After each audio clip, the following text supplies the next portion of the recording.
Hello everyone and welcome to my B&B Fan Club channel. I hope everyone is having a wonderful day.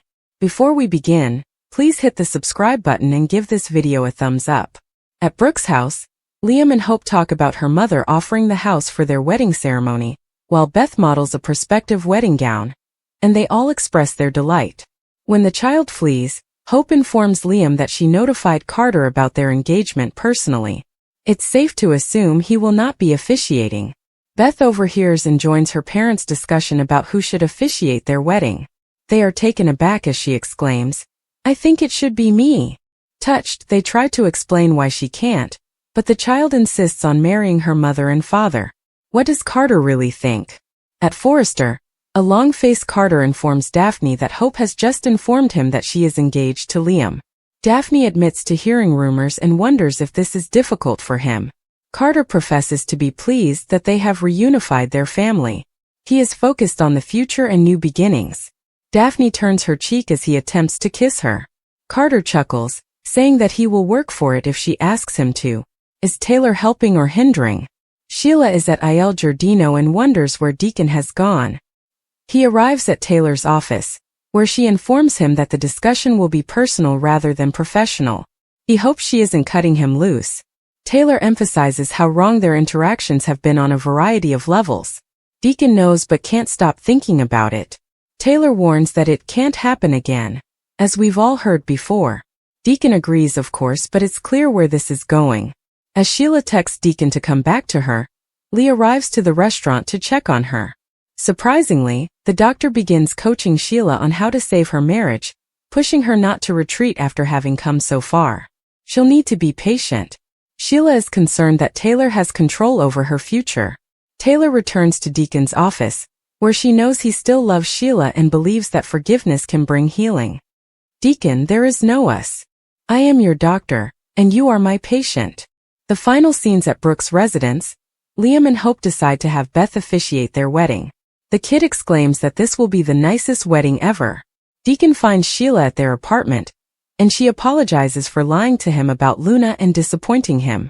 Sharp explains that he couldn't be there after realizing she was carrying a bombshell, but was reminded that everyone makes errors. Deacon warns that he is still hurt and upset, but he is not willing to give up on their marriage. Sheila rushes herself into his arms. Taylor brought him back to her, and she can never compensate her for that. Taylor is at her office, reflecting on Deacon's embrace. The morning light streamed through the lace curtains of the Forrester guest house, creating exquisite patterns on the hardwood floor where Hope Logan stood in her wedding gown. The gown was simple, ivory silk that fitted her shape before cascading into a gentle train, unlike the elaborate styles her mother may have picked. She had envisioned subtle elegance for this day, when she would finally marry Liam Spencer after years of delays, betrayals, and reconciliations. Her fingers trembled as she adjusted the veil, noticing her reflection in the antique mirror. The woman peering back appeared pleased, but there was something in her eyes, a shadow that had nothing to do with Taylor's light makeup. Liam was in the next room, pacing in his tuxedo, his phone constantly ringing with texts from his father, Steffi, and Wyatt. Everyone had an opinion about the wedding. Everybody always did. But today was meant to be different. Today was meant to be theirs alone. The officiant they chose was unusual, to say the least. Reverend Michaels had retired years ago, and no one else would agree to marry them on such short notice, especially given their past. But then Deacon Sharp arrived at the rehearsal dinner, sober for once, his eyes clear and his voice steady as he proposed someone surprising. "Sheila Carter," he muttered, and the room went dead silent. Hope laughed at first, believing it was a joke. Liam had almost tossed him out, but Deacon persevered. "She's ordained, believe it or not. Got certified online during one of her rehabilitation periods. And she's changed, Hope. I swear she has. It was a ridiculous proposal. Will Sheila Carter, the lady who had tortured their family for decades, officiate their wedding?"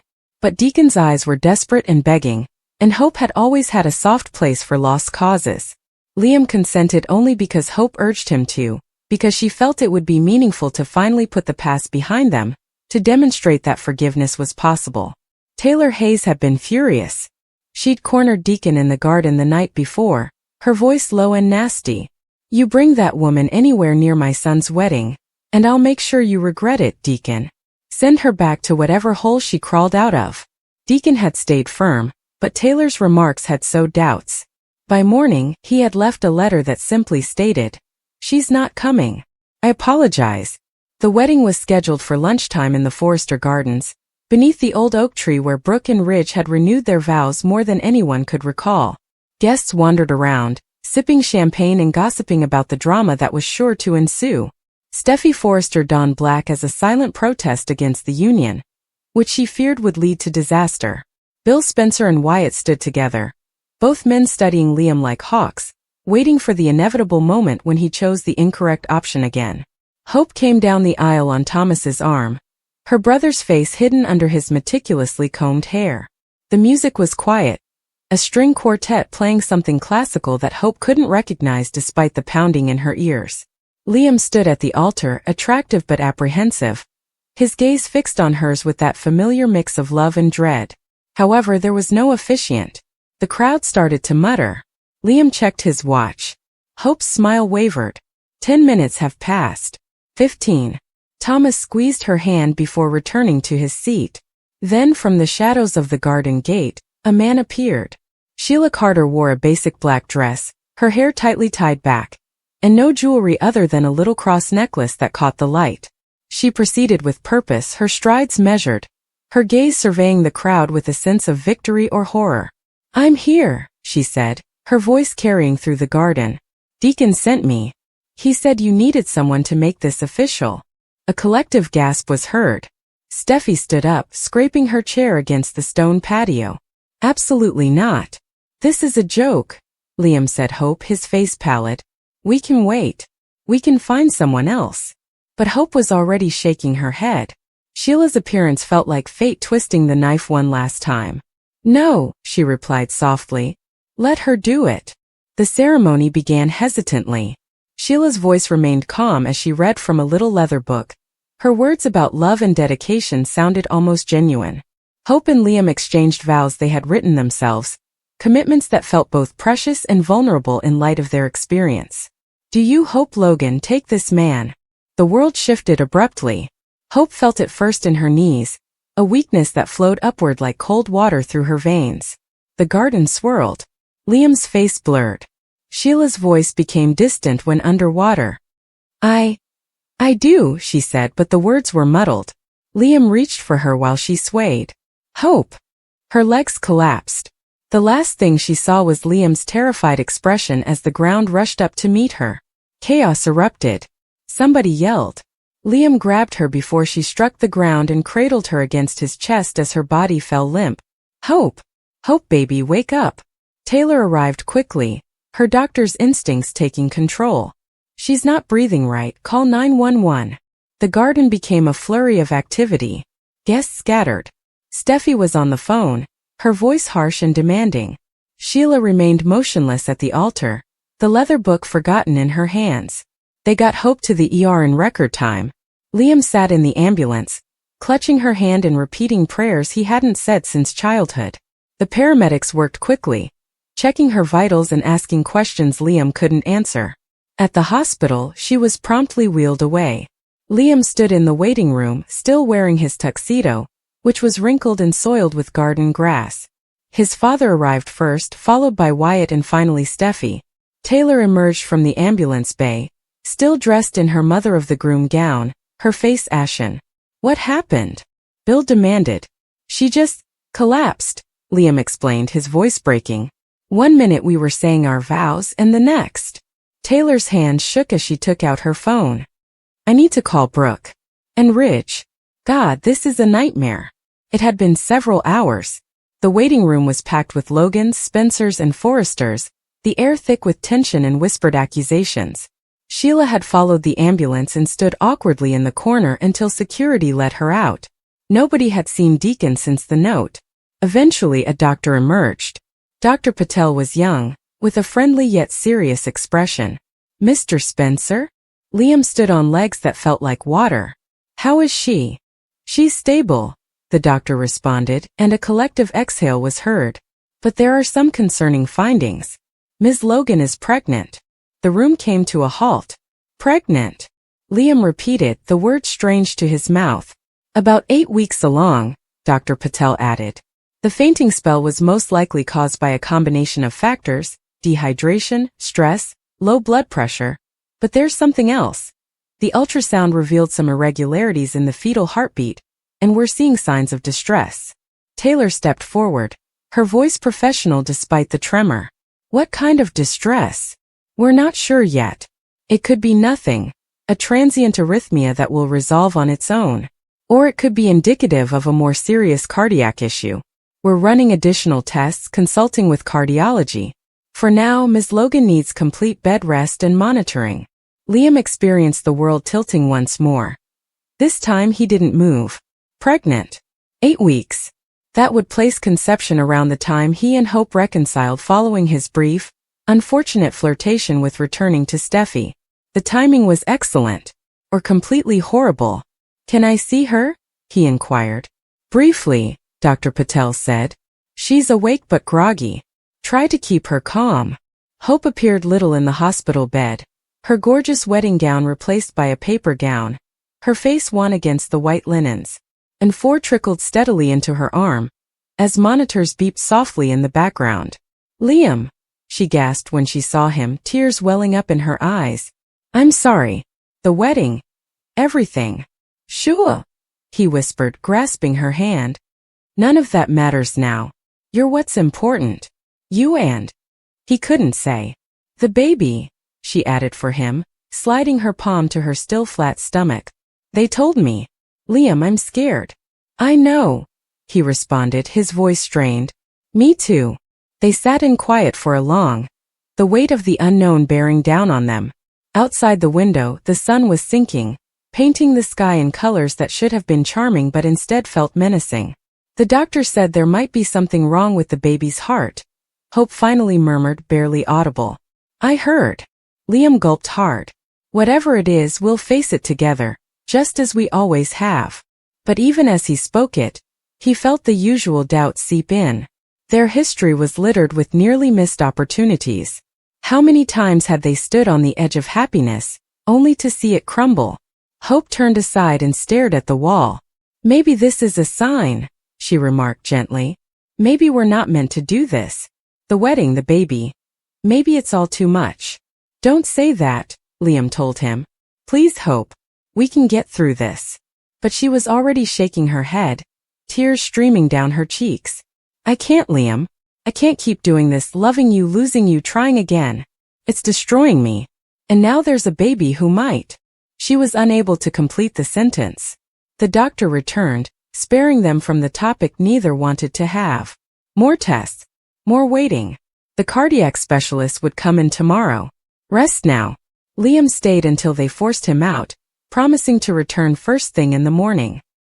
He went around the hospital halls in a stupor, his tuxedo attracting odd looks from the night staff. Outside, the family waited. Brooke had arrived, her face stained with mascara, and Ridge by her side appeared older than Liam had ever seen him.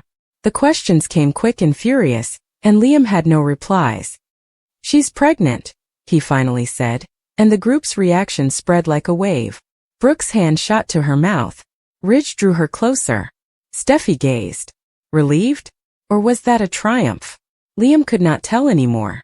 And there's a problem with the baby, he explained, his voice lifeless. Heart issues. They don't know how bad they are yet. The wedding was forgotten. The drama with Sheila, the aborted ceremony, it all seemed inconsequential in comparison to this new scary reality. Days progressed into weeks.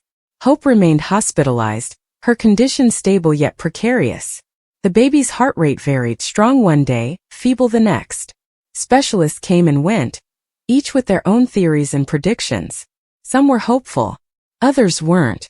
Liam rarely left her side. He brought her favorite cafeteria meals, read to her from fashion magazines, and guided her through each test and scan. But the gap between them widened with each passing day. Hope withdrew into herself, saying less and less. When she did speak, it was about practical matters, the baby, the tests, and the future, which appeared increasingly unclear. Never about them. Never mentioned the wedding that wasn't. Hope invited Liam to sit down one afternoon, as rain fell on the glass. Her expression was serene and composed, which worried him more than tears would. "I think we need to cancel the wedding," she remarked quietly. "Permanently this time." "Hope? No, listen to me. This baby. If there's even a chance something's wrong, I need to focus on that. On being healthy. On being a mother. I can't do that while we're trying to force this fairy tale that keeps falling apart." "But we love each other," Liam said, recognizing the desperation in his voice. "That has to count for something." "It does," Hope replied, her eyes softening for a moment. "It counts for everything. Which is why I can't keep putting us both through this. You deserve someone who can give you the life you want without all this complication." "You're not a complication," Liam shouted with rage. "You're my life." Hope smiled, but it was sad and aged. "Maybe once. But not anymore." The cardiac specialist delivered the ultimate blow 2 days later. The baby's cardiac defect was severe. Hypoplastic left heart syndrome. Survival rates were dismal, even after several procedures. If the baby survived, the first would have to occur within a few days of delivery. Hope made a decision that night. She would bring the baby to term, giving it every chance, but she would do so alone. Liam could be a part of the child's life if he chose, but not hers. Not like this. The wedding was officially cancelled. No dramatic scene or public declaration. Just a peaceful collapse of dreams that had never fully taken root. Liam left the lodge they'd shared and returned to the Spencer estate, where his father waited with hardly hidden joy. Steffi was also present, her worry genuine but tinted with something else.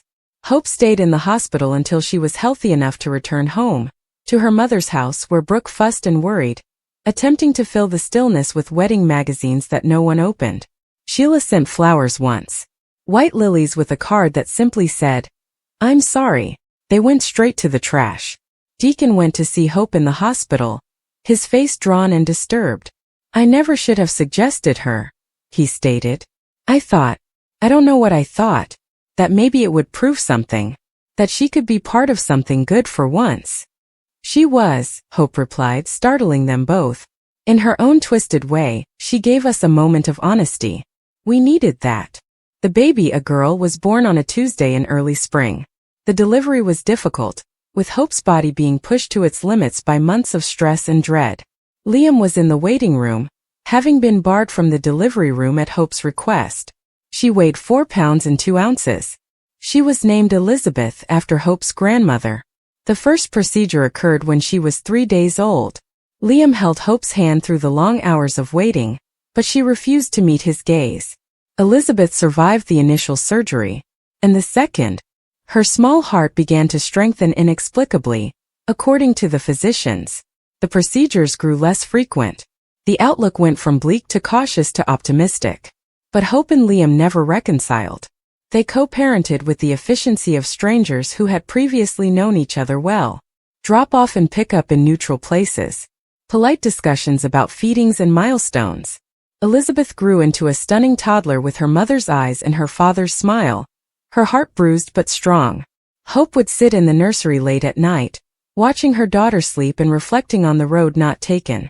The wedding that was not. Imagine the life they could have had if one moment, one heartbeat had been different. Liam eventually returned to Steffi. Not dramatically, not with spectacular gestures, but quietly, like the tide returning to shore. They got married peacefully, with no officiant drama this time. Elizabeth was the flower girl, spreading petals with her plump baby hands. Hope stood at the back of the little ceremony, watching the guy she had loved for the majority of her adult life commit himself to someone else.